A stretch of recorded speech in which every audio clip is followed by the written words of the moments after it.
Okay fine. நம்ம ஆங்கிலேயருக்கு எதிரான தொடக்க கால கிளர்ச்சிகளில் தமிழகத்தை பார்த்துட்டு வரோம். சரிங்களா? இந்த யூனிட்டை பொறுத்த வரைக்கும் இந்த சிலபஸில் இது ரொம்ப ரொம்ப முக்கியமான ஒரு டாபிக். அதனால தான் இதை ரொம்ப லாங்காக போயிட்டே இருக்குது. ஓகேங்களா? பாளையக்காரர்கள் புரட்சியை நம்ம பார்த்தோம். அதனை தொடர்ந்து நம்ம பூலித்தேவரை பார்த்தோம், கட்டபொம்மனை பார்த்தோம், மருது சகோதரர்களை பார்த்தோம், வேலு நாச்சியாரை பார்த்தோம், தீரன் சின்னமலையை பார்த்தோம். அதுக்கடுத்த வரிசையில் ரொம்ப ரொம்ப முக்கியமானதும் இந்த டாப்பிக்கில் ஒரு எண்டுன்னே சொல்லலாம், இந்த புரட்சி தான். சரிங்களா? அந்த புரட்சி தான் நம்ம இப்போ பார்க்க போகிறோம். இது தமிழகத்தில் மிக முக்கியமான ஒரு புரட்சியாக கருதப்படுது. ஏன்னு சொன்னால் தன்னெழுச்சியாக ஏற்பட்ட ஒரு புரட்சி இது. சரிங்களா? ஆங்கிலேயருக்கு எதிராக தன்னெழுச்சியாக, அதாவது பார்த்திங்கன்னா சில காரணங்களும் இதுக்கு இருக்குது. இருந்தாலும் இதுக்குன்னு ஒரு கூட்டமைப்பு எதுவுமே இல்லை, தானாகவே கிளர்ந்து எழுந்த ஒரு புரட்சி. சரிங்களா? அந்த புரட்சி தான் பார்த்திங்கன்னா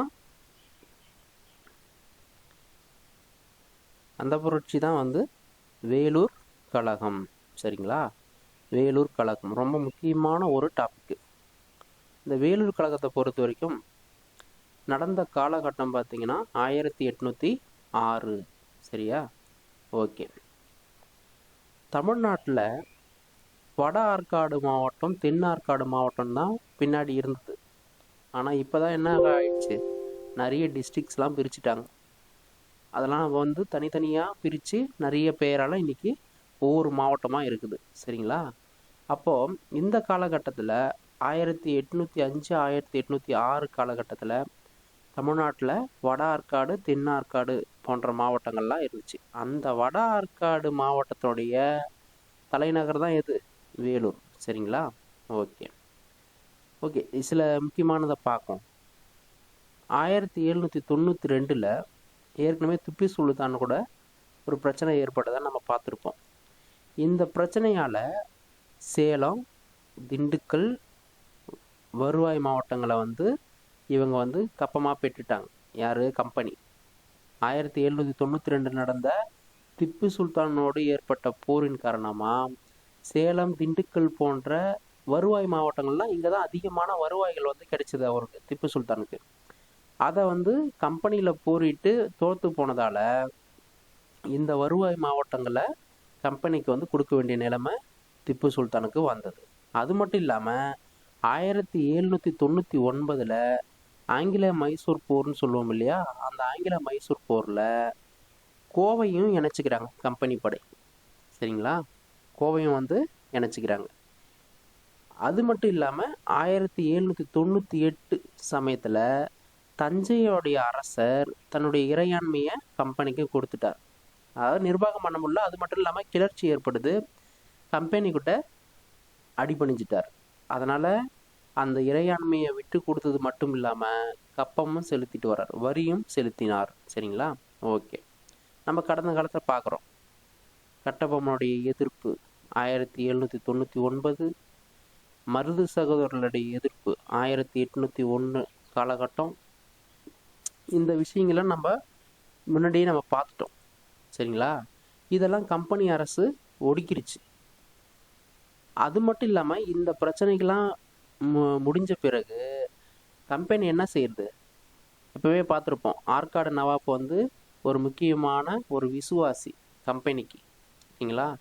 ஆனால் இந்த பிரச்சனை நடந்த பிறகு ஆற்காடு நவாப்பை என்ன சொல்கிறாங்க, அவங்க மேலே வீணாக வந்து குற்றம் சுமத்துறாங்க. சரிங்களா? குற்றம் சுமத்தி இவர் வந்து கம்பெனிக்கு வந்து விசுவாசமாக இல்லை அப்படின்னு சொல்லி குற்றம் சுமத்துறாங்க. அதான் சொல்கிறேனே, கடைசியில் பார்த்தீங்கன்னா இவரும் வந்து ஆங்கிலேய அரசுக்கு துரோகம் பண்ண மாதிரி ஒரு பிம்பம் உருவாக்கப்படுது. சரிங்களா? ஓகே. அதனால் என்ன செய்கிறாருன்னா, ஒரு ஒப்பந்தத்துக்கு வந்து ஒரு அடிபணிகிற நிலைமை வந்து யாருக்கு வருது? ஆற்காடு நவாப்புக்கு வருது. அந்த ஒப்பந்தம் பார்த்திங்கன்னா 1801 அந்த ஒப்பந்தம் வந்து கையெழுத்தாகுது. யாருக்குன்னு பார்த்தீங்கன்னா ஆங்கிலேயருக்கும் நவாப், ஆற்காடு நவாப்புக்கும் ஒரு ஒப்பந்தம் கையெழுத்தாகுது. அந்த ஒப்பந்தத்தில் வட ஆற்காடு, தென் ஆற்காடு, திருச்சி, மதுரை, திருநெல்வேலி இந்த மாவட்டத்தினுடைய அதிகாரங்கள் அனைத்தும் யார்கிட்ட ஒப்படைச்சிடணும்? கம்பெனிக்கிட்ட கொடுத்துடணும்னு சொல்லி அந்த ஒப்பந்தத்தில் இருக்குது. வடார்காடு, தென்னார்காடு, திருச்சி, மதுரை, திருநெல்வேலி இந்த மாவட்டங்களுடைய அதிகாரங்கள் எல்லாம் யார்கிட்ட போயிடுது? இந்த ஒப்பந்தத்தின் பிரகாரம் 1801 ஒப்பந்தத்தின் பிரகாரம் கம்பெனி அரசுக்கு போயிடுது. சரிங்களா? அதை ஒப்படைக்க சொல்லி நிர்பந்திக்கப்படுறார் யாரு? ஆற்காடு நவாப். சரி, இந்த புரட்சிக்கு, இந்த வேலூர் கழகத்துக்கு நடக்கிறதுக்கு நிறைய பின்னணி தகவல் நிறைய இருக்குது. சரிங்களா? அதில் ஒன்று பார்த்தீங்கன்னா, இந்த புரட்சிக்கு காரணங்கள்னு சில பார்த்தீங்கன்னா, நிலச்சுவந்தார்கள் இருக்காங்க இல்லையா? இப்போ பாருங்க, ஆற்காடு நவாப் வந்து தன்னுடைய எல்லா அதிகாரத்தையும் யார்கிட்ட கொடுத்துட்டாரு? கம்பெனிக்கிட்ட கொடுத்துட்டாரு. கம்பெனிகிட்ட கொடுத்தா அதுக்கு முன்னாடி வந்து ஆற்காடு நவாப்பு கிட்ட கீழ் இருந்தவங்க யாரு? இந்த நிலச்சுவந்தார்கள், சிற்றரசுகள்லாம் இருந்திருப்பாங்க. இப்போ இவங்கெல்லாம் பாதிக்கப்படுறாங்க. அப்போ நிலச்சுவந்தார்கள் வந்து பாதிக்கப்படுறாங்க, சிற்றரசுகளும் பாதிக்கப்படுறாங்க. அப்போ அவன் என்ன பண்ணுவான்? கிளர்ச்சி செய்வான். சரிங்களா? ஒன்று. அதுக்கடுத்து பாருங்க, சோதனை முறையில் நிலக்குத்தக முறையை வந்து யார் அறிமுகப்படுத்துறது? கம்பெனி அரசு வந்து அறிமுகப்படுத்துது. ஆங்கில அரசு நிலக்குத்தகை முறையை வந்து ஒரு சோதனை அடிப்படையில் அறிமுகப்படுத்துகிறாங்க. இந்த முறையை அமைக்கும் போது இதில் நிறைய சிக்கல்கள் வருது. இதனால் ஆங்கிலேயருக்கு எதிராக சில கிளர்ச்சிகள் ஏற்பட வாய்ப்பு வருது. சரிங்களா? ஓகே. அது மட்டும் இல்லாமல் 4வது மைசூர் போர் இருக்கு இல்லையா? 4வது மைசூர் போருக்கு பிறகு திப்பு சுல்தான் குடும்பம், 4வது மைசூர் போர் நடந்த பிறகு திப்பு இறந்துடுறாரு. இறந்துட்ட பிறகு அந்த திப்புவோட குடும்பம் பார்த்தீங்கன்னா வேலூர் கோட்டைக்கு சிறை வச்சிடுறாங்க. ஏற்கனவே தோற்று போனது யார்கிட்ட தோற்று போயிருக்காங்க? ஆங்கிலேய அரசுக்கிட்ட தான் இவங்க தோற்றுருக்குறாங்க. இவங்களை வேலூர் கோட்டையில் சிறை வைக்கிறாங்க. சரிங்களா? அவங்களுக்கும் அவங்கள பழி வாங்கணும் அப்படின்னு சொல்கிற ஒரு எண்ணம் இருக்கும். இது ஒரு காரணம். அதுக்கடுத்து பார்த்தீங்கன்னா, நீங்கள் ஏற்கனவே பார்த்துருப்பீங்க, கட்டபொம்மனை பார்த்துருப்போம், பூலித்தேவர் பார்க்கும்போது ஹைதர் அலி, வேலுநாச்சியரை பார்க்கும்போது கூட ஹைதர் அலி வந்து ஹெல்ப் பண்ணாங்கன்றதெல்லாம் நம்ம பார்த்துருப்போம். இந்த ஹைதர் அலி, திப்பு சுல்தானுடைய பணியாளர்கள் மற்றும் வீரர்கள்லாம் பார்த்தீங்கன்னா கிட்டத்தட்ட ஒரு 3000 பேர் சொத்துக்களெல்லாம் அபகரித்து அவங்கள வந்து ஒரு நாடு கடத்துகிற நிலைமைக்கு கொண்டு வந்துட்டாங்க ஆங்கில அரசு. சரிங்களா? ஹைதர் அலியோடைய ஆதரவாளர்கள், திப்பு சுல்தானுடைய ஆதரவாளர்கள், இவங்கெல்லாம் சேர்த்திங்கன்னா ஒரு 3000 பேருக்கு மேலே இருப்பாங்க. அவங்களுடைய நிலத்தெல்லாம் அபகரிச்சாச்சு, அவங்களுடைய சொத்துலாம் அபகரிச்சாச்சு. அப்போ அவங்க என்ன செய்வாங்க? அவங்களும் இவங்களுக்கு எதிராக தான் திரும்புவாங்க. சரிங்களா? அது மட்டும் இல்லாமல் ஒரு குறிப்பிட்ட காலகட்டத்தில் இந்த பணியாளர்கள்லாம் வேலூர் கோட்டைக்கு இடம்பெறுகின்ற நிலைமை வந்து வந்துச்சு. சரிங்களா? எதுவுமே இல்லை, வருமானத்துக்கு எதுவுமே இல்லாத போது என்ன செய்வான்? நாடோடி வாழ்க்கை தான் வாழ்வான். ஓகேங்களா? இடம் விட்டு இடம் போகிறது தான் இந்த வாழ்க்கைன்னு சொல்லுவாங்க. சரிங்களா? அந்த மாதிரி இந்த பணியாளர்கள் வேலூர் கோட்டைக்கு இடம்பெயர்கின்ற ஒரு நிலை வந்து வருது. சரிங்களா? ஓகே. அது மட்டும் இல்லாமல் 1805 காலகட்டத்தில் மிகப்பெரிய ஒரு பஞ்சம் ஏற்படுது. இந்த பஞ்சத்தால் யார் பாதிக்கப்படுறது? சிப்பாய்கள் வந்து பாதிக்கப்படுறாங்க. சரிங்களா? இது ஒரு காரணம். அது மட்டும் இல்லாமல் குறைந்த ஊதியம், இந்திய சிப்பாய்களுக்கு குறைந்த ஊதியம் கொடுக்கறது, அது ஒரு பிரச்சனை வந்துச்சு.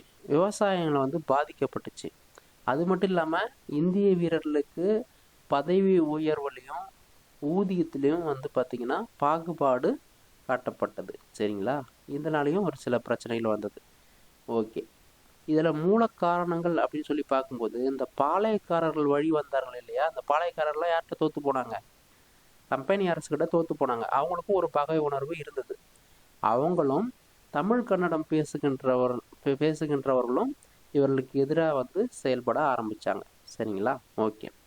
சரி, புரட்சி எப்படி அதனுடைய போக்கு எப்படி போகுதுன்னு சொல்லி பார்க்கலாம். சரிங்களா? வேலூர் கோட்டையை பொறுத்த வரைக்கும் அதிகமான இந்திய வீரர்களை கொண்டு இருந்துச்சு. வேலூர் கோட்டையில் அதிகமான சிப்பாய்கள் யார் இருந்தாங்க? இந்திய வீரர்கள் தான், நம்ம நாட்டில் தான் இருந்தாங்க. சரிங்களா? ஓகே. இதில் ஒரு பகுதி பார்த்தீங்கன்னா 1800 பார்த்தீங்கன்னா திருநெல்வேலி பாளையக்காரர்கள், அதாவது பார்த்தீங்கன்னா மருது பாண்டியர்லாம் சொல்லி கேள்விப்பட்டோம் இல்லையா? அவங்க வந்து தோற்று போன பிறகு இங்கே இடம்பெயர்ந்தவர்கள் தான் இந்த சிப்பாய்கள். 1800 திருநெல்வேலி பாளையக்காரர்களும் இந்த கூட்டத்தில் இருக்கிறாங்க, இந்த சிப்பாய் கூட்டத்தில் இருக்கிறாங்க. சரிங்களா? ஓகே. அது மட்டும் இல்லாமல் இந்த வேலூர் கோட்டைன்றது எல்லா பிரச்சனையும் ஒட்டுமொத்த பிரச்சனையும் ஒன்று சேர்ந்து இந்த தென்னிந்திய கிளர்ச்சியாளர்கள்னு சொல்கிறோம் இல்லையா, ஆங்கிலேயருக்கு எதிராக ஒன்று திரண்டவர்கள், இவங்க சந்திக்கிற ஒரு மையமாகவே இருந்துச்சு. எது? வேலூர் கோட்டை. இதெல்லாம் கேள்வி கேட்கலாம். தென்னிந்திய கிளர்ச்சியாளர்களுடைய சந்திப்பு மையமாக திகழ்ந்த கோட்டை எது அப்படின்னு சொல்லி கேட்டிங்கன்னா வேலூர் கோட்டை தான். சரிங்களா? ஓகே. இந்த காலகட்டம் இப்படிலாம் ஒரு பேக்கில் இந்த மாதிரி ஒரு பிரச்சனையெல்லாம் ஓடிட்டுருக்கு. இந்த சமயத்தில் தான் 1803 வில்லியம் காவெண்டிஸ் பெண்டிங் அப்படின்றவர் சென்னை மாகாணத்துடைய ஆளுநராக நியமிக்கப்படுறார், கவர்னராக நியமிக்கப்படுறார். கேள்வி கேட்டிருக்காங்க, வேலூர் புரட்சியின் போது சென்னை மாகாண ஆளுநர் யாருன்னு சொல்லி கேட்டிருக்காங்க. இதெல்லாம் ரொம்ப முக்கியம். சரிங்களா? அதனால் நான் நோட் பண்ணி வச்சுங்க. William Cavendish Bentinck. சரிங்களா? 1803 நியமிக்கப்படுறாங்க. ஓகே. இவர் பார்த்தீங்கன்னா 1805 1806 சில கட்டுப்பாடுகளை அறிமுகப்படுத்துகிறார். எப்போவுமே பாருங்க, ஒரு அதிகாரத்தில் இருக்கிறவங்க எதனா சின்னதாக மாற்றிட்டே இருப்பாங்க. ஓகேங்களா? அந்த மாதிரி இவரும் என்ன செய்கிறாரு, 1805 1806 காலகட்டத்தில் சில கட்டுப்பாடுகளை அறிமுகப்படுத்துகிறாரு. எதற்குன்னு பார்த்தீங்கன்னா இராணுவத்திற்கு. சிப்பாய்கள்லாம் இருக்காங்க இல்லையா, அவங்களுக்கு சில அறிவுரைகள்லாம் வழங்கப்படுது. சரிங்களா? ஓகே. அந்த சமயத்தில் சென்னை மாகாணத்துடைய படைத்தளபதியாக யார் இருக்கிறது பார்த்தீங்கன்னா சர் ஜான் கிரடாக். சரிங்களா? இந்த சர் ஜான் கிரடாக் தான் பார்த்தீங்கன்னா சென்னை மாகாணத்துடைய படைத்தளபதியாக இருந்திருக்காரு. அது மட்டும் இல்லாமல் தலைமை தளபதியாகவும் இருந்திருக்காரு. சரிங்களா? படைத்தளபதி தலைமை தளபதி ரெண்டும் ஒன்று தான். ஓகேங்களா? ஓகே. இந்த கழகத்துக்கான முக்கியமான காரணங்கள் பாருங்க, இவங்க கொண்டு வந்தாங்க இல்லையா அந்த சீர்திருத்தம் என்னன்னு பாருங்க. கடுமையான கட்டுப்பாடு. இது வரைக்கும் எப்படியே இருந்தான், கடுமையான கட்டுப்பாடை போடுறாங்க. புதிய ஆயுதங்களை யூஸ் பண்ண தெரியாததெல்லாம் கொண்டு வராங்க. புதிய ஆயுதங்களை கொண்டு வராங்க, புதிய முறைகளை கொண்டு வராங்க, சீருடைகளை மாற்றம் கொண்டு வராங்க. இது எல்லாமே சிப்பாய்களுக்கு புதுசாக இருக்குது. கடுமையான கட்டுப்பாடுகள் போடுறான், ரூல்ஸ் அண்ட் ரெகுலேஷன்ஸ் போடுறாங்க, புதிய ஆயுதங்கள்லாம் கொண்டு வராங்க, அதை பயன்படுத்த தெரியல, புதிய நடைமுறைகளை கொண்டு வராங்க, சீருடைகள் எல்லாத்துலேயும் புதுசாக கொண்டு வந்து திணிக்கிறாங்க. அது மட்டும் இல்லாமல் தாடி மீசையெல்லாம் மடித்து நேர்த்தியாக வச்சுக்க சொல்லி சிப்பாய்களுக்கு அறிவுறுத்தப்படுது. தாடிலாம் ரொம்ப கண்டமேனிக்கெல்லாம் வளர்க்கக்கூடாது, மீசையும் பெருசாக முறுக்கி வச்சுலாம் இருக்கக்கூடாது. அப்படிலாம் சில கட்டுப்பாடுகளை சிப்பாய்கள் மேலே திணிக்கிறாங்க. இது எந்த விதத்தில் போய் நிற்குதுன்னு சொன்னால் சமய பிரச்சனையில் போய் நிற்குது. இந்துக்கும் முஸ்லீம்ஸுக்கும் பிரச்சனை ஏற்படுற மாதிரி கொண்டு வந்து நிற்குது. இவங்க கொண்டு வர சீர்திருத்தம் எல்லாமே இந்து முஸ்லீமை பாதிக்கப்படுது. சரிங்களா? ஓகேங்களா? இந்த பிரச்சனையெல்லாம் ஒட்டு மொத்தமாக சேர்ந்தான் இந்த கழகம் வெடிக்குது. சரிங்களா? சமய அடையாளங்கள் சில பேர் பார்த்தீங்கன்னா, ஆண்களே பார்த்தீங்கன்னா சங்க காலத்தில் கடுக்கன்லாம் அணிஞ்சிருந்தாங்க. இதெல்லாம் ஒன்றும் புதுசு இல்லை. இப்போ நம்ம போட்டால் அதை வேறு விதமாக கன்சிடர் பண்ணுறாங்க. ஆனால் கடுக்கன் போன்றதெல்லாம் காலில் அதாவது பார்த்தீங்கன்னா கால்லையும் அணிஞ்சிருக்கிறாங்க, காதுலேயும் அணிஞ்சிருக்கிறாங்க. இந்த சமய அடையாளங்கள்லாம் அணிஞ்சிருக்காங்க. அந்த கடுக்கன் சம்மந்தப்பட்டதெல்லாம் அணியக்கூடாதுன்னு சொல்லி எது சொல்லுது? கம்பெனி அரசு சொல்லுது. அது மட்டும் இல்லாமல் ஏற்கனவே நான் சொல்லியிருக்கிறேன், இனப்பாராபட்சம் பார்க்குறாங்க. இந்த கட்டுப்பாடெலாம் அவங்க ஆங்கிலேய படை தளபதிகளுக்கும் ஆங்கிலேய வீரர்களுக்கும் கொண்டு வரணும் இல்லையா, ஆனால் அவங்க செய்யலை. ஒன்லி பார்த்தீங்கன்னா இந்தியாவில் இருக்கிற அந்த சிப்பாய்களுக்கு மட்டும்தான் அந்த அறிவுறுத்தல்லாம் வழங்கப்படுது. சரிங்களா? ஒரு விதத்தில் நீங்கள் யோசிக்க போனீங்கன்னா வரலாற்று ஆசிரியர்லாம் என்ன சொல்கிறாங்கன்னு சொன்னால், க்ளீனாக தானே இருக்க சொல்லிக்கிறாங்க, எதுக்கு பிரச்சனை அப்படின்னு சொல்லிலாம் ஒரு பஞ்சாயத்து போயிட்டுருக்குது. சரிங்களா? ஓகே. சரி, இந்த புரட்சிக்கு உடனடி காரணம் அப்படின்னு சொல்லி பார்த்தீங்கன்னா ஜூன் 1806 இந்த இயர்லாம் ரொம்ப ரொம்ப முக்கியம். சரிங்களா? அதனால் திரும்ப கேளுங்க, கேட்டு நோட்ஸ் எடுத்து வச்சுங்க. நீங்கள் புத்தகத்தை படிக்கணும்னு அவசியமே இல்லை. எல்லா விதமான தகவலும் நான் இந்த ஒரு வீடியோவிட உங்களுக்கு தந்துடுவேன். சரியா? ஓகே. ஜூன் 1806 இராணுவ தளபதி யாருங்க? அக்னியூ. இராணுவ தளபதி அக்னியூ என்ன செய்கிறாருன்னு சொன்னால், சில சீர்திருத்தங்களை இம்ப்ளிமெண்ட் பண்ண பார்க்குறாரு. அவர் கொண்டு வந்ததில் ஐரோப்பிய தொப்பி எப்படி இருக்குமோ அதே போலவே ஒரு தொப்பியை இங்கே அறிமுகப்படுத்துகிறார். புதிய தலைப்பாகையை அறிமுகப்படுத்துகிறார். சரிங்களா? இந்த தொப்பியில் பார்த்தீங்கன்னா சிலுவையெல்லாம் இருக்குது. கிறிஸ்டியானிட்டி சம்மந்தப்பட்ட சிலுவையோடைய சின்னங்கள்லாம் அதில் பொறிக்கப்பட்டிருக்குது. சரிங்களா? அது மட்டும் இல்லாமல் இந்த புதிய தலைப்பாகைன்னு சொல்லக்கூடியதில் விலங்கு தோலினாலான லட்சணைகள்லாம் இருக்குது. விலங்கு தோலினாலான லட்சணை குறிப்பாக பார்த்தீங்கன்னா எந்தெந்த விலங்கு தோலை பயன்படுத்தியிருக்காங்கன்னு சொன்னால் பன்றியும் பசுவும். சரிங்களா? பன்றியை பார்த்தீங்கன்னா முஸ்லீமுக்கு பிடிக்காத ஒன்று. சரிங்களா? அதே போல் பசு பார்த்தீங்கன்னா இந்துக்களுக்கு விருப்பமான ஒன்று. பசுக்களை கொள்வது இந்துக்களுக்கு பிடிக்கல. பன்றியோடைய தோலை பயன்படுத்துறது முஸ்லீம்களுக்கு பிடிக்கல. சரிங்களா? இந்த ரெண்டு விஷயத்தால இந்துக்களும் முஸ்லீம்களும் ரொம்ப பாதிக்கப்படுறாங்க. அது மட்டும் இல்லாமல் தன்னுடைய சமய விஷயங்களில் கம்பெனி அரசு வீணாக தலையிடுது அப்படின்னு சொல்லி அவங்க நினைக்கிறாங்க. சரிங்களா? ஓகே. தலைப்பாகையில் என்னென்ன இடம்பெற்றிருக்குது அப்படின்னு சொல்லி பார்த்தீங்கன்னா ரிப்பன் வந்து இடம்பெற்றிருக்குது. குஞ்சம் அப்படின்னு சொல்லி கொடுத்ததும் இடம்பெற்றிருக்குது. ரிப்பன், குஞ்சம். சரிங்களா? ஓகே. சீருடையோடைய முன்பக்கத்தில் சிலுவை வந்து பொறிக்கப்பட்டிருக்கு. சீருடைய முன்பக்கத்தில் சிலுவை வந்து பொறிக்கப்பட்டிருக்குது, லோகோ. சரிங்களா? ஓகே. இந்த விஷயத்தை தான் என்ன சொல்கிறாங்க, அக்னியு தலைப்பாகை அப்படின்னு சொல்லி அழைக்கப்படுது. ஓகேங்களா? இந்து முஸ்லீம்ஸு ஒன்றாக சேர்ந்து இந்த விஷயத்தை எதிர்க்கிறாங்க. இதனால் என்ன பண்ணுது, கம்பெனி அரசு தண்டிக்குது அவங்கள. சரிங்களா? ஓகே. எதிர்ப்பினுடைய போக்கு எப்படி போகுதுன்னு பாருங்கள். ஃபஸ்ட்டு பார்த்தீங்கன்னா இந்த தலைப்பாகெல்லாம் அறிமுகப்படுத்தப்பட்டாச்சு. இராணுவத்தில் சில சீர்திருத்தங்கள்லாம் கொண்டு வந்துட்டாங்க. இதில் பிடிக்காத இந்த சிப்பாய்கள் முதல் எதிர்ப்பு எங்கேருந்து வருதுன்னு சொன்னால் 1806 மேல வேலூருடைய 4ஆம் ரெஜிமெண்ட்டோடைய 2வது படைப்பிரிவு, 4ஆம் ரெஜிமெண்ட்டின் 2வது படைப்பிரிவு இதுதான் வந்து ஃபஸ்ட்டு எதிர்ப்பு தெரிவிக்கிறாங்க. சரிங்களா? இதெல்லாம் ரொம்ப முக்கியம், தெரிஞ்சு வச்சுங்க. கூற்று காரணத்தில் கேட்டாங்கன்னா நம்ம மாட்டிக்குவோம். வாட் இஸ் வாட்னு கேட்குறதெல்லாம் மலையேறி போச்சு. இப்போலாம் வந்து கூற்று காரணம் வச்சு நம்மளை குழப்பறது தான் ஒரு ட்ரெண்டிங்காகவே வச்சுருக்குது டிஎன்பிசி. அதனால் ஒவ்வொரு விஷயம் ரொம்ப முக்கியம். நல்லா தெளிவாக கேட்டு நோட்ஸ் எடுத்து வச்சுக்கோங்க. சரிங்களா? ஓகே. முதல் எதிர்ப்பு எங்கேருந்து வருதுன்னு சொன்னால் 4ஆம் ரெஜிமெண்ட்டின் 2வது படைப்பிரிவில் எதிர்ப்பு வருது. சரிங்களா? ஓகே.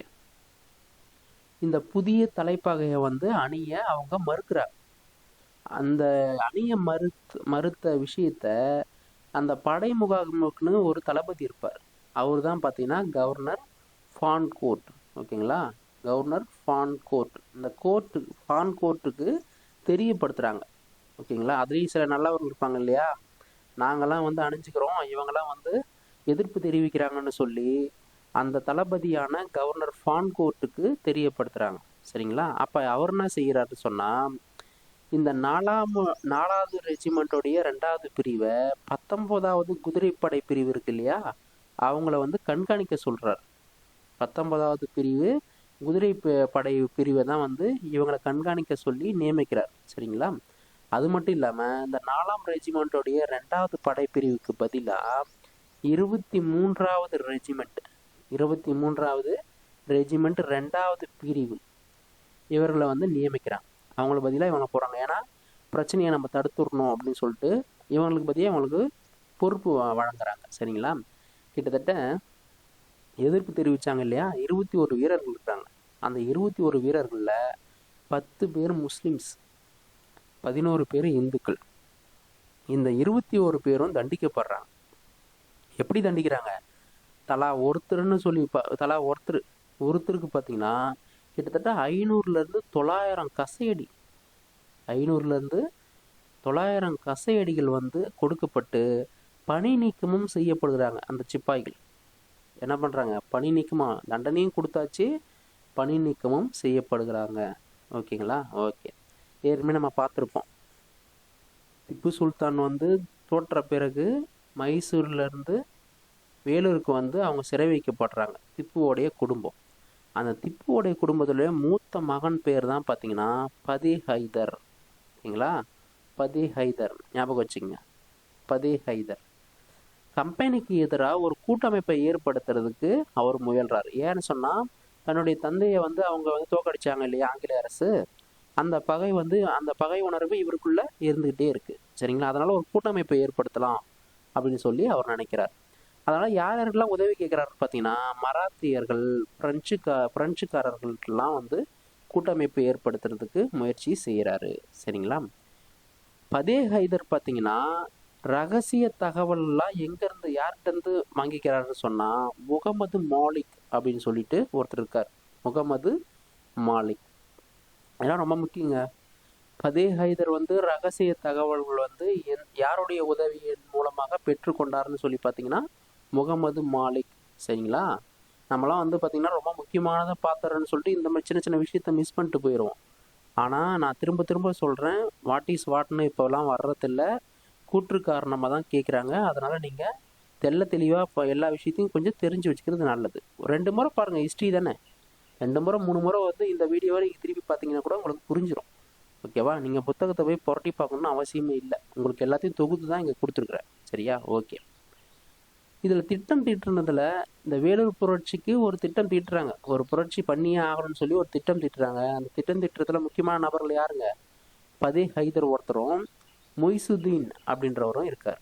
பதே ஹைதரும் மொய்சுதீன் அப்படின்றவரும் இருக்காங்க. சரிங்களா? ஓகே. இதுக்கு எதனா ஒரு காரணம் வேணும் இல்லையா? புரட்சி திடீர்னுலாம் பிரச்சனை பண்ண முடியாது. அப்போது அந்த சமயத்தை எதிர்பார்த்து இருக்கும்போது திப்புவோடைய மகளுக்கு கல்யாணம் பண்ணுற ஒரு நிகழ்ச்சி வருது. திருமண நிகழ்ச்சி வந்து ஜூலை 9, 1806 நடைபெற்றது. ஜூலை 9, 1806 நடைபெறுது. சரிங்களா? கோட்டைக்குள்ளே தான் நடைபெறுது திருமணம். ஏன்னா அங்கே தான் சிறை வச்சுருக்காங்க இவங்களை. அப்போது இதை வந்து பயன்படுத்திக்கிறாங்க. திப்புவோடைய குடும்பம் இந்த புரட்சிக்கு பயன்படுத்துகிறாங்க. அதுவும் இல்லாமல் சில பாதிக்கப்பட்ட சிப்பாய்களும் இந்த புரட்சியில் பங்கெடுத்துக்கிறாங்க. சரிங்களா? 1806 ஜூலை 9 விசாரணை பண்ணி பார்க்கும்போது, பிற்காலத்தில் விசாரணை பண்ணி பார்க்கும்போது இந்த புரட்சியாக நடந்து முடிஞ்சிச்சு இல்லையா? விசாரணை பண்ணி பார்க்கும்போது இரவு நேரத்தில் பணியாட்கள் இருப்பாங்க இல்லையா, இராணுவ அதிகாரிகள், அவங்களாம் எந்த வேலையும் செய்யலைன்றது தெரிய வருது. அது மட்டும் இல்லாமல் பார்வை அதிகாரி, மேற்பார்வைக்குன்னு ஒரு அதிகாரி இருப்பாங்க, அந்த அதிகாரி கூட தன்னுடைய வேலையை செய்யலை, அதனால தான் இந்த புரட்சியே ஏற்பட்டுச்சு அப்படின்னு சொல்லி பின்னாடி ஆங்கில அரசு என்ன பண்ணுது? கண்டுபிடிக்குது. சரிங்களா? அப்போ 1806 ஜூலை 9 திப்புவோடைய மகளுக்கு கல்யாணம் நடக்குது, திருமண நிகழ்ச்சி நடக்குது. அந்த திருமண நிகழ்ச்சி நடக்கும்போது இராணுவ அதிகாரிகள் தங்களுடைய வேலையில் வந்து செய்யலை, மெத்தனை போக்காக இருந்துட்டாங்கன்றது தெரிய வருது. ஓகேங்களா? பார்வை அதிகாரி, அதாவது மேற்பார்வை அதிகாரியும் தன்னுடைய வேலையை செய்யலை, இரவு பணி இராணுவ அதிகாரிகளும் தன்னுடைய வேலையை செய்யலை. சரிங்களா? ஓகே. அது மட்டும் இல்லாமல் மேற்பார்வை அதிகாரியாக இருக்கிறார் இல்லையா, அவர் என்ன செய்கிறாரு? தனக்கு பதிலாக ஜமேதார் ஷேக் காசிம் அப்படின்ற ஒரு இந்திய அதிகாரியை வந்து நியமிச்சிருக்கார்.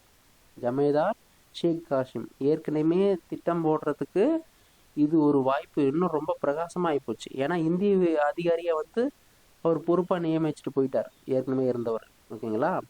அதனால இவங்க என்ன செய்கிறாங்கன்னு சொன்னால் திடீர்னுலாம் புரட்சி செய்ய முடியாது. காலையில் புரட்சி பண்ணணும். அப்போ ஆட்கள் வந்து கோட்டைக்குள்ளே இருக்கணும். வேலை முடிஞ்சால் வீட்டுக்கு போயிடணும் இல்லையா? ஆனால் கோட்டைக்குள்ளே என்ன பண்ணுறது? இவங்களை எல்லாமே இருந்தால் தான் நம்ம வந்து ஜெயிக்க முடியும்னு சொல்லிட்டு இந்த திருமண நிகழ்ச்சியை ஒரு கீ பாயிண்ட்டாக இவங்க வச்சுக்கிட்டு நாளைக்கு காலையில் வேலை செய்ய போகிறவங்க அன்னைக்கு நைட்டே வந்து இங்கே தூங்கிக்கிற மாதிரி, ஓய்வு எடுக்கிற மாதிரி ஒரு நாடகத்தை நடத்துகிறாங்க. சரிங்களா? இதில் பார்த்தீங்கன்னா ஒரு ஃப்ளாஷ்பேக் பார்த்தீங்கன்னா ஜூன் 17 1806 இந்த முதல் படைப்பிரிவில் ஒரு சிப்பாய் இருக்கார், ரொம்ப நல்லவர் போல். அந்த முஸ்தபா ஃபெக் இவர் என்ன செய்கிறாரு? உயர் அதிகாரியாக இருக்கிற கர்னல் போர்பிஸ் இவர்கிட்ட போயிட்டு என்ன சொல்கிறாரு? இந்த மாதிரி ஒரு திட்டம்லாம் தீட்டுறாங்க, இந்த மாதிரி நிறைய பிரச்சனை நடக்க போகுது, அதனால் கொஞ்சம் சுதாரிச்சுக்கங்கன்னு சொல்லி அந்த சிப்பாய் என்ன பண்ணுறாரு? அறிவுறுத்துறாரு. அந்த சிப்பாய் பேர் என்ன? முஸ்தபா ஃபெக்கு வந்து கர்னல் ஃபோர்ப்ஸை வலியுறுத்துறார். சரிங்களா? இப்போ பாருங்கள், நம்ம ஆட்கள்லேயே ஒருத்தன் கருப்பாடு இருக்குது. ஆனால் அவர் என்ன செய்கிறாரு, ஒரு சிப்பாய் சொல்கிறதெல்லாம் ஒன்று ஒரு பெரிய விஷயமா அப்படின்னு சொல்லி அதை பொருட்படுத்தவே இல்லை. சரிங்களா? ஓகே. வேலூர் புரட்சிக்கு முக்கியமான பங்கு வகித்ததில் ஒருத்தர் ஜமாலுதீன். ஜமாலுதீன்ன்றவர் ரொம்ப ரொம்ப முக்கியமான ஒரு நபர். வேலூர் புரட்சிக்கு முக்கிய பங்கு வகித்தல். ஏன்னு சொன்னால், திப்புவுடைய குடும்பத்தில் 12 இளவரசர்கள் இருந்தாங்க. அந்த 12 இளவரசர்களில் இந்த ஜமாலுதீனும் ஒருத்தர். சரிங்களா? இவர் என்ன பண்ணுறாருன்னா, கோட்டை வீரர்கள் கூட அதிகமான நட்புறவு கொண்டிருக்கார். அவர் என்ன சொல்கிறாருன்னா, ஒரு 8 நாட்கள் இவர் வந்து கட்டுப்பாட்டில் வச்சிருக்க சொல்கிறார். கோட்டை வீரர்களில் எல்லாருமே தன்னுடைய கட்டுப்பாட்டில் வச்சிருக்கிறதுக்கு முயற்சி செய்கிறாரு. கட்டுப்பாட்டில் வச்சு இருந்தார். கிட்டத்தட்ட 10,000 ஆதரவாளர்கள் வந்து இவருக்கு உதவி செஞ்சுருக்கிறாங்க அந்த சமயத்தில் கோட்டையில். அது இல்லாமல் திப்பு சுல்தானுடைய அதிகாரிகள் முன்னாள் அமைச்சர் பூர்ணையா இவரெல்லாம் வந்து இவர் கூட தொடர்பில் இருந்ததாக சொல்லப்படுது. சரிங்களா? இதெல்லாம் வந்து அவங்களுக்கு பேக் போனாக ஆயிடுச்சு புரட்சியாளர்களுக்கு. சரியா? பூர்ணையா முன்னாள் அமைச்சர் யாருங்க? திப்பு சுல்தானுடைய முன்னாள் அமைச்சர் பூர்ணையா. ஓகேவா? ஓகே. நெக்ஸ்ட் பாருங்கள், ஜூலை 10 9ஆம் தேதி கல்யாணம் நடக்குது. நைட்லேயே வந்து அவங்க வந்து நாளைக்கு காலைல வேலை செய்ய போகிறவங்க எல்லாருமே என்ன பண்ணுறான், ஜூலை 9ஆம் தேதி நைட்டே வந்து தங்கிடுறான் கோட்டையில். சரியா? ஏன்னா புரட்சிக்காகத்தான். அவ்வளோ ரொம்ப சின்சியரெலாம் வந்து வேலை செய்யறதுக்கெலாம் வரல. சரியா? ஓகே. பொழுது விடியுது. ஜூலை 10 விடியற் காலையில் 1வது படைப்பிரிவும் 23வது படைப்பிரிவும் கழகத்தை தொடங்கிடுறாங்க. துப்பாக்கி சத்தம்லாம் கேட்குது. சரிங்களா? ஜூலை 10 காலை 2 மணிக்கெலாம் பார்த்தீங்கன்னா காவலாளி போய் தகவல் சொல்கிறார். இந்த மாதிரி புரட்சி நடக்க ஸ்டார்ட் பண்ணியாச்சு. 1வது படையும் 23வது படையும் யாருன்னா முழுக்க இந்திய சிப்பாய்கள் தான் இருக்கிறாங்க.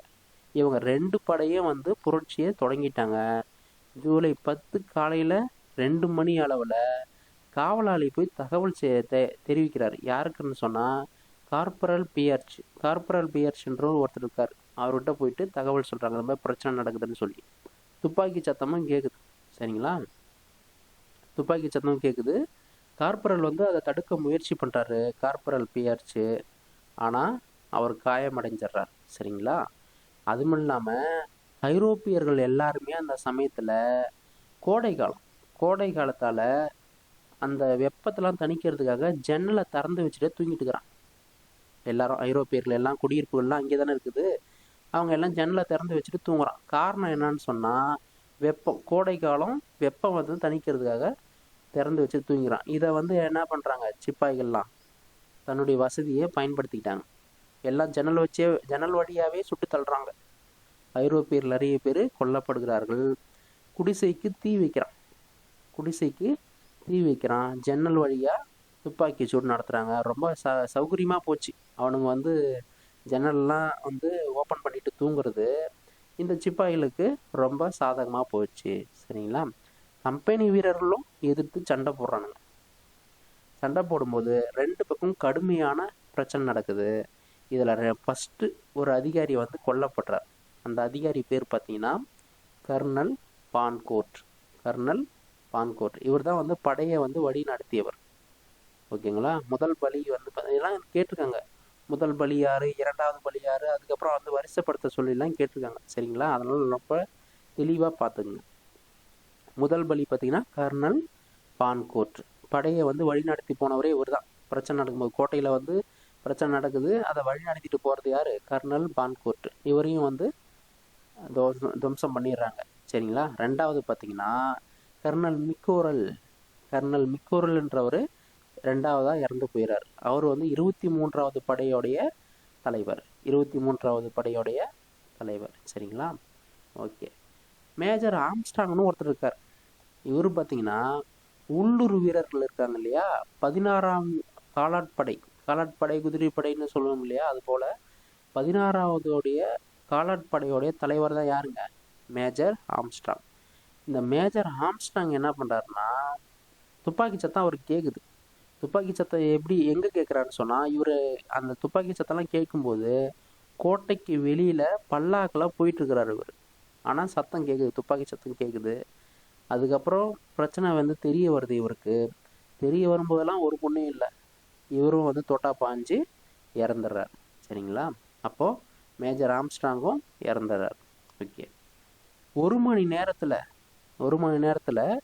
12 பேர் அல்லது 13 அதிகாரிகள் கொல்லப்பட்டதாக செய்திகள் வருது.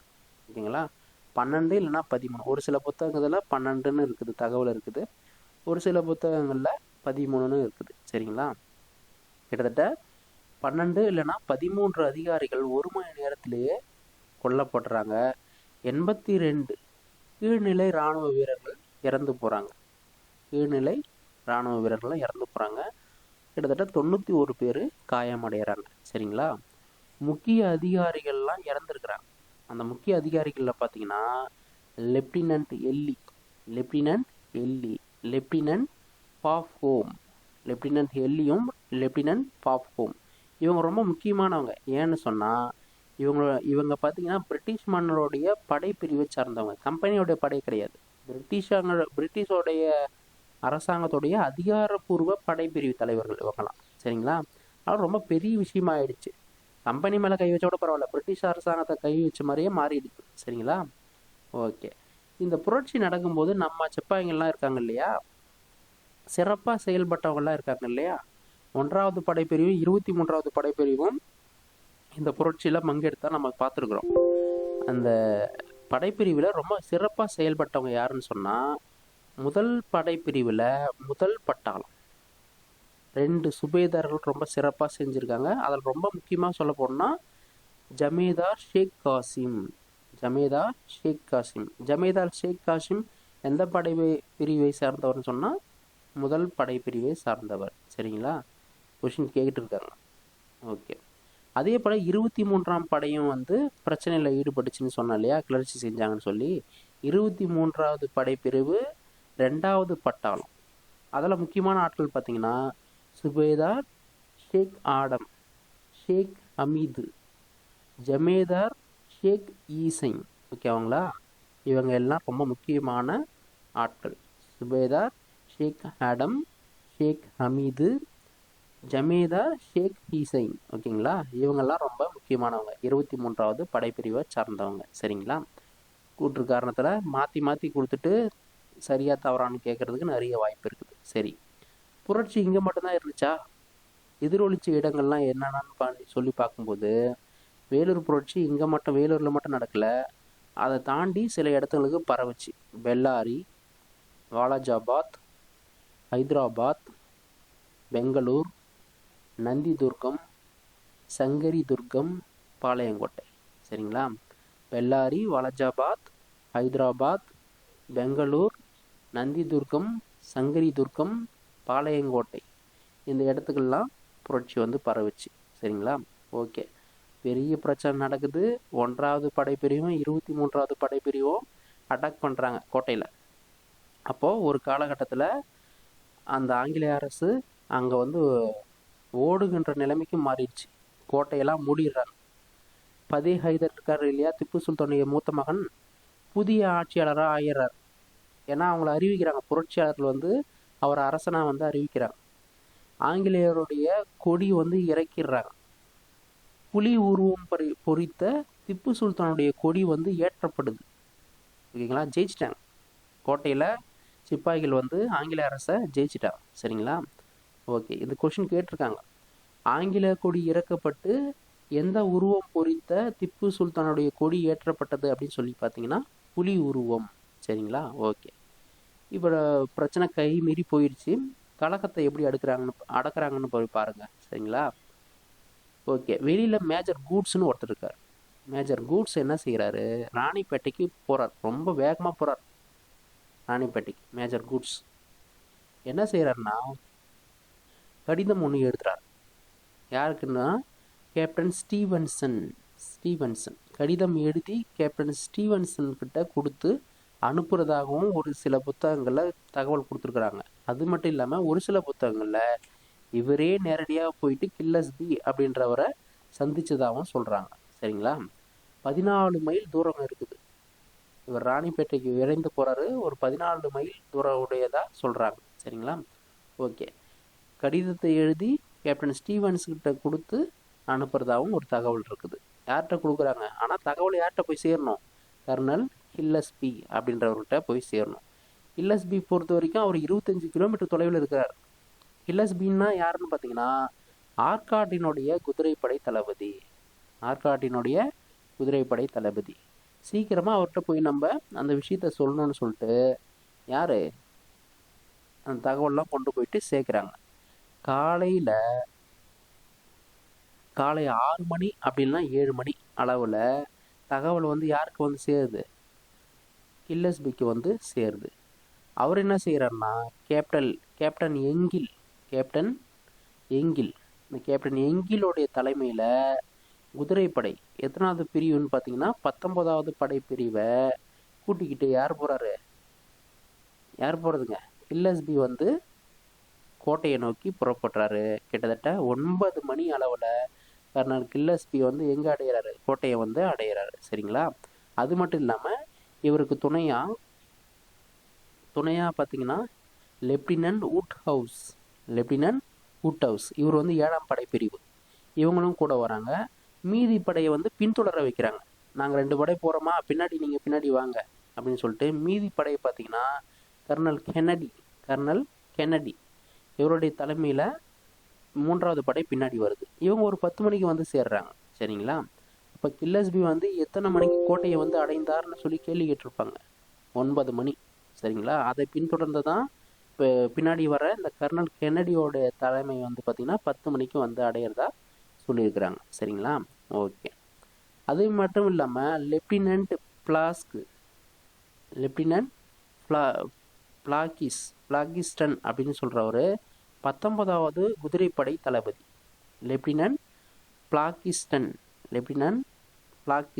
அப்படின்றவர் தலைமையில் 19வது குதிரைப்படையோடைய தலைவர் பீரங்கியால் கோட்டையை தகர்க்க முற்படுறார்.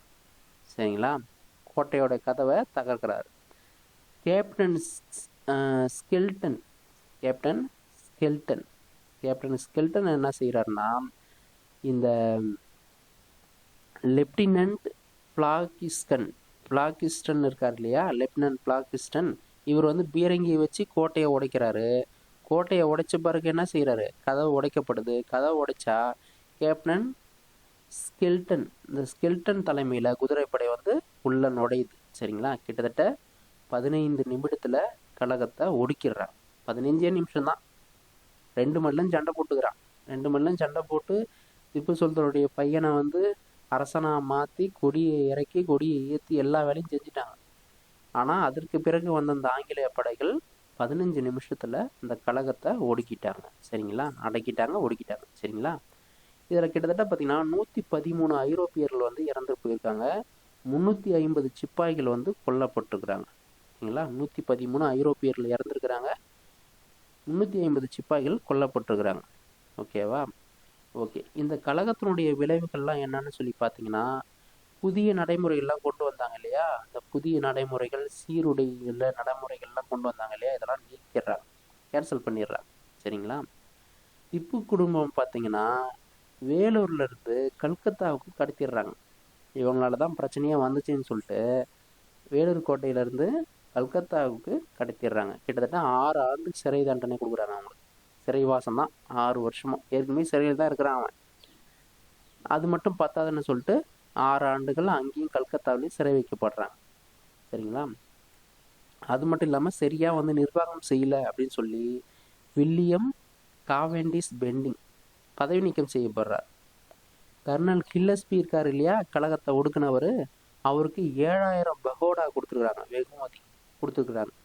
7000 பகோடா கொடுத்து அது மட்டும் இல்லாமல் அவரையும் வந்து பணி நீக்கம் செஞ்சிடறாங்க பின்னாடி. அப்போது ஹில்லஸ்பிக்கு கொடுத்த வெகுமதி எவ்வளோன்னு சொல்லி பார்த்தீங்கன்னா 7000 பகோடா. அவரையும் என்ன பண்ணுறாங்க, பிற்காலத்தில் பணி நீக்கம் செஞ்சிடறாங்க.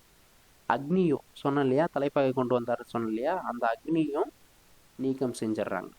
இவங்க எல்லாரையும் வில்லியம் பெண்டிங், ஹில்லஸ்பி, அக்னியு இந்த 3 பேரையும் திருப்பி என்ன பண்ணுறாங்க, இங்கிலாந்திற்கே திரும்ப பெற்றுக்கிறாங்க ஆங்கில அரசு. பிரிட்டிஷ் அரசு திரும்ப பெற்றிருக்குது. சரி, ஓகே. பிரச்சனை நடந்துச்சு, நீதிமன்றத்தில் விசாரணை நடக்குது. விசாரணை நடத்துல குற்றவாளிகள் சொல்லி சில பேரை ஃபைண்ட் அவுட் பண்ணுறாங்க. அதில் பாருங்கள், ரொம்ப கொடூரமாக சாகடிக்கிறாங்க. 6 பேரை பார்த்தீங்கன்னா பீரங்கியில் கட்டி வச்சிடறான். கட்டி வச்சுட்டு சுடுறாங்க. 5 பேரை பார்த்தீங்கன்னா துப்பாக்கியிலே சுட்டு தள்ளுறான்.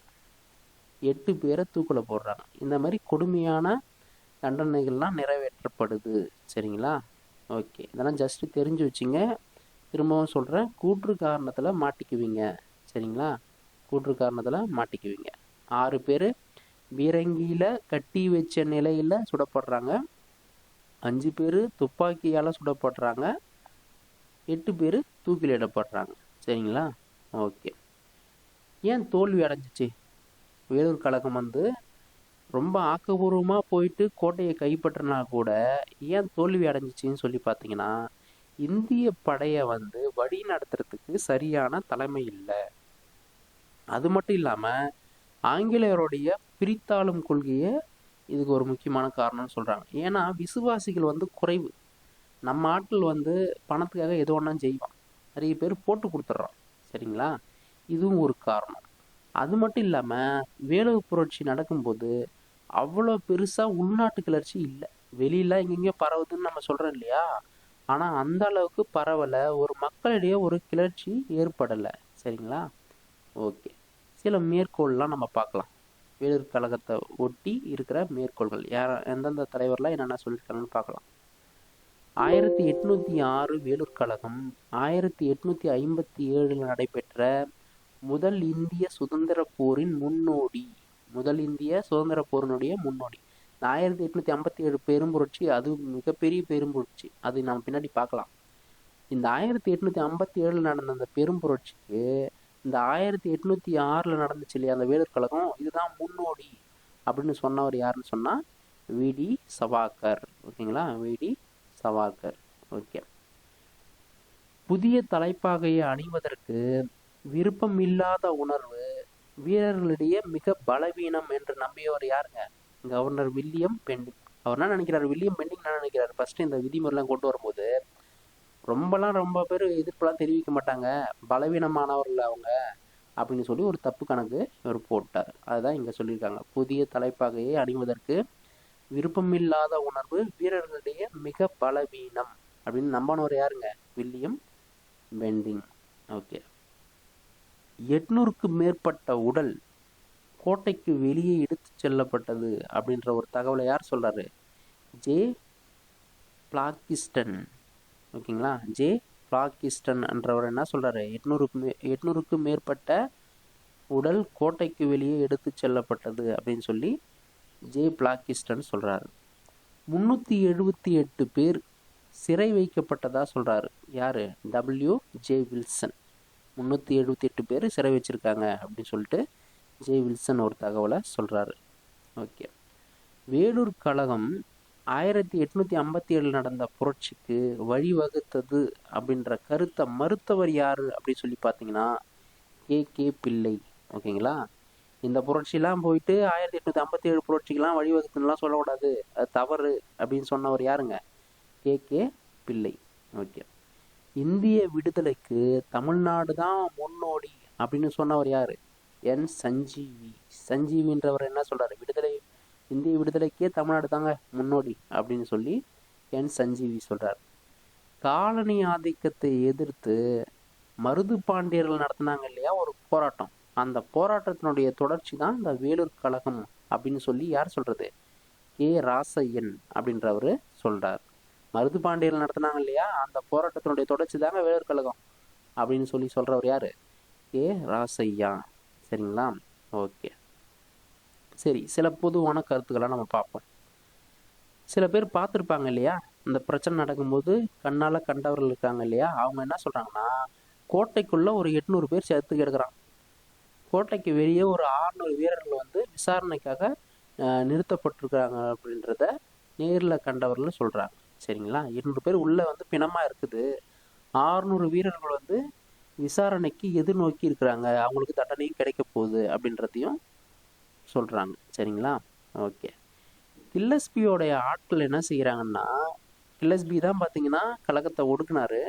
இவங்களுடைய ஆட்கள் என்ன செய்கிறாங்கன்னா, திப்புவுடைய மகன்கள் தான் இதுக்கு முக்கியமான காரணம், அதனால் அவங்கள பழி வாங்கணும் அப்படின்னு சொல்லி ஒரு திட்டம் போடுறாங்க. ஆனால் லெப்டினன்ட் கர்னல் மரியாட் அப்படின்றவர் இதை எதிர்க்கிறார். இல்லை, அதெல்லாம் செய்யக்கூடாதுன்னு சொல்லி எதிர்க்கிறாரு. அப்போது திப்புவுடைய மகன்களை பழிவாங்க எண்ணும் போது எதிர்த்த ஆங்கிலேயர் யாருன்னு சொன்னீங்கன்னா லெப்டினன்ட் கர்னல் மரியாட். ஓகேங்களா? ஓகே. இந்த சிப்பாய்களுக்கெல்லாம் வந்து தண்டனை கொடுத்தாங்க இல்லையா நீதிமன்றத்தின் மூலயமா, அது எப்போன்னு சொல்லி பார்த்தீங்கன்னா 1806 செப்டம்பர் 23. 1806 செப்டம்பர் 23. சரிங்களா? ஓகே. பொறுப்பு அதிகாரிக்கு தான் அந்த தண்டனைலாம் வந்து நிறைவேற்றுறாங்க. சரிங்களா? இந்த வாலாஜா ஒன்று கழகம் வந்து பரவச்சுன்னு சொன்னேன் இல்லையா, அந்த வாலாஜாவுடைய படை பொறுப்பு வகித்தவர் தான் பார்த்தீங்கன்னா கர்னல் ஹார்கோர்ட். இந்த கர்னல் ஹார்கோர்ட் தான் இந்த வேலூர் கழகம் நடக்குது இல்லையா ஜூலை 10ஆம் தேதி, ஜூலை 11ஆம் தேதிலாம் தற்காலிகமாக அவருடைய பொறுப்பில் விட்டுடுறாங்க ஆங்கிலேய அரசு. ஜூலை 11லாம் தற்காலிக பொறுப்பு யாருக்கு வழங்கப்படுது? கர்னல் ஹார்கோர்ட். பின்னாட்டில் அவரே வந்து அதுக்கு தலைவராக நியமிக்கப்பட்டார். படை முகாமுக்கு தலைவராக வந்து நியமிக்கப்பட்டார். ஜூலை 13 இராணுவ ஆட்சி கொண்டு வந்துடுறாங்க. எப்படி இப்போ வந்து அரசாங்கத்தை கலைச்சிட்டு ஆளுநர் ஆட்சி கொண்டு வராங்களோ அதே போல் இந்த கிளர்ச்சியாளர்களை ஒடுக்கி ஜூலை 13ஆம் தேதி யாருடைய தலைமையில்? வாலாஜாவுடைய படை பொறுப்பு அதிகாரியாக இருந்த கர்னல் ஹார்கோர்ட் அப்படின்ற ஒரு தலைமையில் இராணுவ ஆட்சி நிறுவப்படுது ஜூலை 13. கிட்டத்தட்ட 50,000 மைசூர் வீரர்கள் பார்த்தீங்கன்னா இந்த வேலூர் கிளர்ச்சியாளர்களுக்கு ஆதரவு தெரிவிக்க வராங்க. ஆனால் அந்த கில்லஸ்பி என்ன பண்ணுறாரு? தடுத்து நிறுத்திடுறாரு. சரிங்களா? ஓகே. சரி, இந்த கோட்டையை பற்றி சில விஷயங்களை பார்க்கலாம். இந்த கோட்டை பார்த்தீங்கன்னா 2600 மீட்டர் சுற்றளவு கொண்டது. 2600 மீட்டர் சுற்றளவு கொண்டது. 10 மீட்டர் உயரம், 8 மீட்டர் அகலம். 10 மீட்டர் உயரம், 8 மீட்டர் அகலம். இங்கே கோட்டையை சுற்றி நீங்கள் வேலூர் கோட்டைக்கு போனால் தெரியும், கோட்டையை சுற்றி அகழி இருக்கும். அந்த அகழியெல்லாம் தண்ணி இருக்கும். சரிங்களா? இந்த தண்ணி எதன் மூலயமா வருதுன்னு சொன்னால் பாலாற்றின் மூலயமாவும் சூரிய குளம் அப்படின்ற ஒரு ஏரி இருக்குது, அதன் மூலயமாவும் தண்ணி வந்து இந்த கோட்டைக்கு அந்த அகழிக்கு வந்து சேருது. சரிங்களா? 1582 விஜயநகர பேரரசு காலகட்டத்தில் வேலூருடைய ஆளுநராக இருந்த சின்ன பொம்மை நாயக்கர் தான் இந்த கோட்டையை கட்டினார். சரிங்களா? இந்த கட்டிட மேஸ்திரி அப்படின்னு சொல்லக்கூடிய கட்டிட வடிவமைப்பாளர் யாருன்னு சொல்லி பார்த்தீங்கன்னா பத்ரிகாசி இமாம். கட்டட வடிவமைப்பாளர் பேர் என்னங்க? பத்ரிகாசி இமாம். இதெல்லாம் ரொம்ப முக்கியமானது தான், சும்மா கொஞ்சம் தெரிஞ்சு வச்சுங்க. சரிங்களா? ஓகே. இந்த கோட்டையில் நாயக்கர்கள், பிஜப்பூர் சுல்தான்கள், மராட்டியர்கள், ஆற்காடு நவாப், ஆங்கிலேயர்கள் இவங்க எல்லாம் வாழ்ந்துருக்கிறாங்க இந்த கோட்டையில். சரிங்களா? இந்த கோட்டை பார்த்தீங்கன்னா எந்த வடிவமைப்பில் கட்டப்பட்டது அப்படின்னு சொல்லி பார்த்தீங்கன்னா இத்தாலி இராணுவ கோட்டை போல் கட்டியிருக்கிறாங்க. அந்த மாடலை வச்சு தான் இங்கே கட்டியிருக்கிறாங்க. சரிங்களா?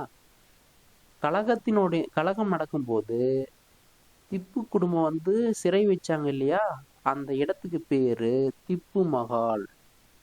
கழகத்தின் போது திப்புவோடைய குடும்பம் வந்து சிறை வைத்த இடத்தினுடைய பெயர் என்னங்க? திப்பு மகால். ரொம்ப முக்கியம். சரிங்களா? ஓகே.